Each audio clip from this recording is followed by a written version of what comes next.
Hey, Rox, thanks for coming. How are you doing? I'm good. How are you, Karina? I'm good, thank you. So we have a few questions for you regarding the real estate market, lending, and how things are going and changing.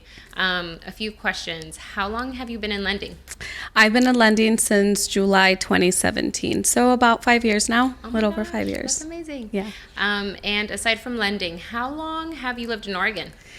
All of my life. I was born in Mexico. Oh. I was raised in Guadalajara till I was about 5, and then we moved to Woodburn, and then, I left Woodburn for school and came back. That's where I bought my home, and that's where I'm at. Oh, that's awesome. Yeah. I love it.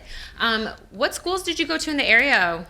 I went to Woodburn High. I ended up going to, I got my bachelor's at Western Oregon University, so in Monmouth, not very far from here. No, not at all. No, so just, around those two. Okay. Let me read my questions, guys. Let's see. Can you see it? Yeah. Okay, so some more questions on lending. How has lending changed for you since you started to what's happening now? What changes have you seen? So it has slowed down a little bit. When I started, we were pretty constantly busy, and then it picked up really, really fast. And the last 2 years feels like we haven't really had time to catch our breath. Oh, so now yeah. it's slowed down, but it's still giving. There's still so much opportunity out there for people to buy. I think the talk around high interest rates probably has slowed down a lot of that, but I think that you just have to keep reminding people that if you can afford it, and we can hopefully refinance that rate later, that keep them interested in knowing that they can buy. Absolutely. That's what I'm telling my buyers as well, is you can refinance it at a later date and then commit to the house, because especially right now that a lot of sellers are jumping onto the market trying to sell, this is a great opportunity for buyers to have an option. Whereas a few months ago, a year ago, buyers were buying and offering on homes that they weren't 100% sold on. Exactly. And so there's a big shift and change happening right now, and I think this is where certain people can really take advantage of it. Yes, exactly. No, that's exactly what it is. And just constantly reminding them that you're married to your house, but you're just dating your mortgage rate, which is the talk, everybody's been saying. And that's really how you have to think about it. Because traditionally, historically, rates have always done this, come up and down. So they'll come down again. But we don't know if prices of homes will come down again, because they're still building. There's a lot of opportunity in Oregon, and more people are moving to Oregon. Yes. So I think the prices will maybe dip a little bit, and they have dipped, but it will definitely pick up, and then the prices will stay where they're at or come up. No, exactly. I love that you said all of that. And two, I think what is so difficult about this change is that we've been so spoiled with such low rates that now we're seeing 5, 6, and getting to 7s. Yes. It is higher than we've been seeing, but it's not the highest we've seen in this country. No, and then I saw this graph a couple of days ago where it really shows you, and I can use my house for an example. Even though we might dip into a recession, I still invested where I invested in my house. It was a lot lower. So my house, even though, maybe rates have done this, and also maybe if we do come to a recession, historically shows that house prices have always kind of stayed. Yep. Maybe they've dipped a little bit, but they will never, an investment will never be a bad move. Exactly. So, okay. And another thing that I wanted to touch on, which everyone's terrified of right now, is what is different from now versus what happened in 2008-9, where we had that housing crisis. I think for me, I was a freshman in college, so maybe I wasn't in the same field that everybody was at, because I was still living at home with my parents. Yes. But I think even since COVID has happened, gave so much opportunity for people to start their own businesses. And there's still so much going on. There's still so much jobs out there, the opportunity. In 2008, I feel like we were short, on jobs. There was, the unemployment rates were a lot higher. And I think that now there's just a lot more opportunity where people have outsourced to maybe start their own business and still be able to find a way to own a home and become a homeowner. Yeah. And that the housing crisis was different because it was also poor lending practices.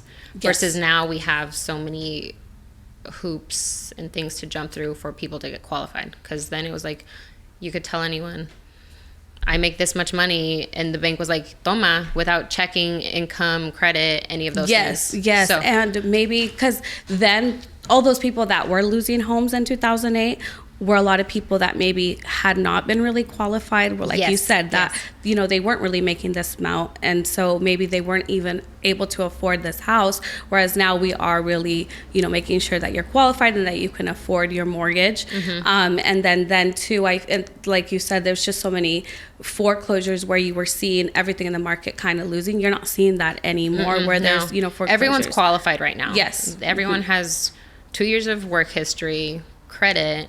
The income is there to be able to make their house payment. Yes. Yeah. Okay. No, thank you. A ver, ¿qué más?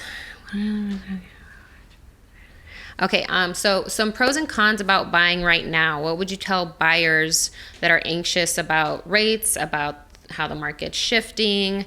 Could you give us a little bit of those? Yeah.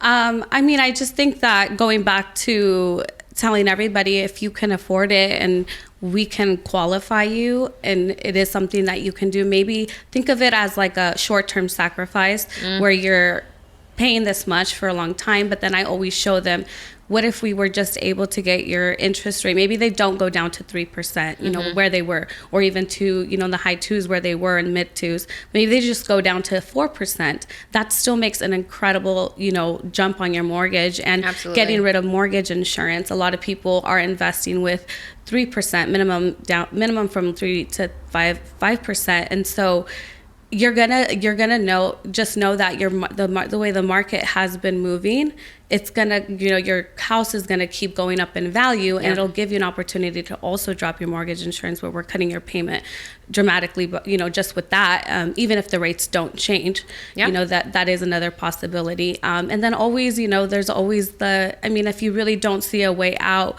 you can always sell, and at least make your investment back, or at least what you've invested. And it's not money that you've wasted on rent. Exactly. And that's something that I always tell my buyers as well. It's always better to put your money back into your own pocket. Home, into your own pocket, exactly, versus rent. You're literally paying someone else's mortgage or putting money directly into someone else's pocket. Yeah, and that money you'll never see again. Do it for yourself. Yes. Yeah, absolutely.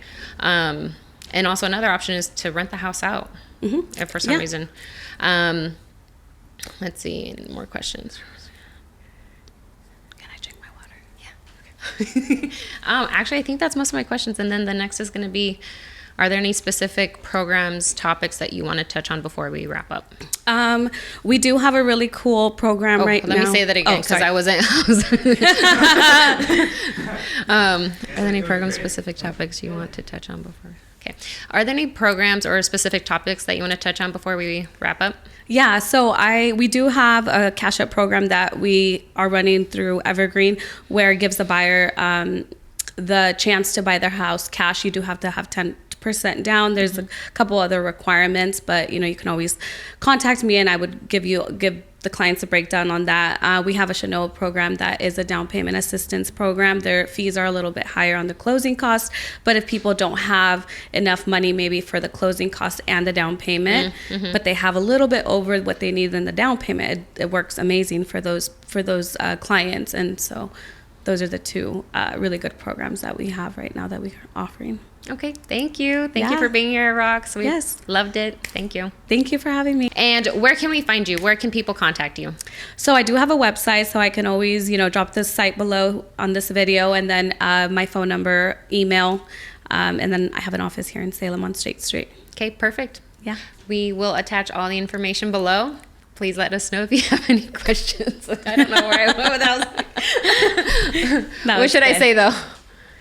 That's it? It's a wrap. It's a wrap.